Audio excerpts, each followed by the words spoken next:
Hello বন্ধুরা, আমার নতুন একটি ভিডিওতে তোমাদের অনেক অনেক ওয়েলকাম। আর আমার এই ভিডিওটি দেখে তোমরা এতক্ষণে নিশ্চয়ই বুঝতেই পেরেছো যে এটা শিবরাত্রির দিনের ভিডিও। হ্যাঁ, শিবরাত্রির দিন আমি স্নান করে আমার মায়ের এই লাল সাদা গরদের শাড়িটা পরে নিয়েছিলাম। এই শাড়িটা আমার ভীষণ পছন্দের। আমি যখন কোথাও পুজো দিতে যাই এই শাড়িটাই বেশি পরি।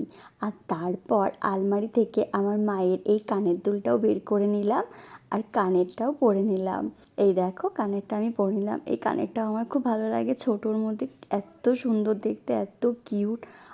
আর একটা কানে যখন আমি পরতে যাচ্ছিলাম তখন তো আমি কানের দুল থেকে তালাটা খুলতেই পারছিলাম না, মানে একটা যুদ্ধ করার মতন অবস্থা হয়ে গিয়েছিল। আর তারপর আবার আর একটা যুদ্ধ করার টাইম এসেছিল যখন আমি কানেরটা পরছিলাম। কানেরটা আমি পরতেই পারছিলাম না। যাই হোক, অনেকক্ষণ চেষ্টা করার পর কানেরটা আমি ঠিকঠাক পরতে পারলাম। এই দেখো কানেরটা পরে কেমন লাগছে, শাড়িটা পরে আমাকে কেমন মানিয়েছে জানিও কিন্তু। তো আমি তো রেডি শাড়ি পরে। আর এরপর আমি বসে পড়েছিলাম আমার পুষ্পপত্রটা সাজিয়ে নেওয়ার জন্য। এখানে তোমরা সবাই দেখতেই পাচ্ছ আমি কত সুন্দর করে আমার পুষ্পপত্রটা সাজিয়ে নিয়েছিলাম।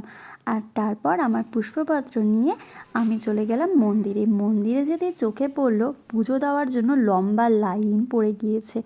আর সবাই এত পুজো দিয়েছে, তো ভেতরে না ধূপকাঠির ধোঁয়াতে ভরে গিয়েছিল, মানে তাকাতেও পারছিলাম না।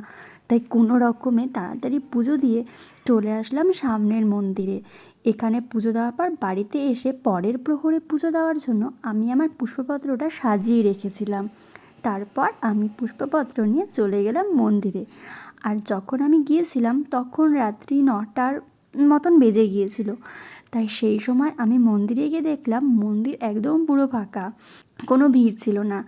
আর সেটা দেখে আমি তো অনেক খুশি। আর তাই খুব ধীরে ভালোভাবে আমি পুজোটাও সেরে ফেললাম। আর ঠিক সেই মুহূর্তে আরও দুজন এসেছিলো মন্দিরে পুজো দেওয়ার জন্য, কিন্তু তারা তো আসার পর থেকে ব্লগিং করতেই ব্যস্ত। তাই তাদেরকে দেখে আমিও একটু উৎসাহ নিয়ে আমিও একটু ভিডিও করে নিলাম। আর বাড়িতে আসার পর দুধ সাবুক কলা মেখে নিয়েছিলাম, কারণ আমি আর মা দুজনেই উপোস ছিলাম। তাই তাড়াতাড়ি দুজনেই খাবারটাও খেয়ে নিলাম।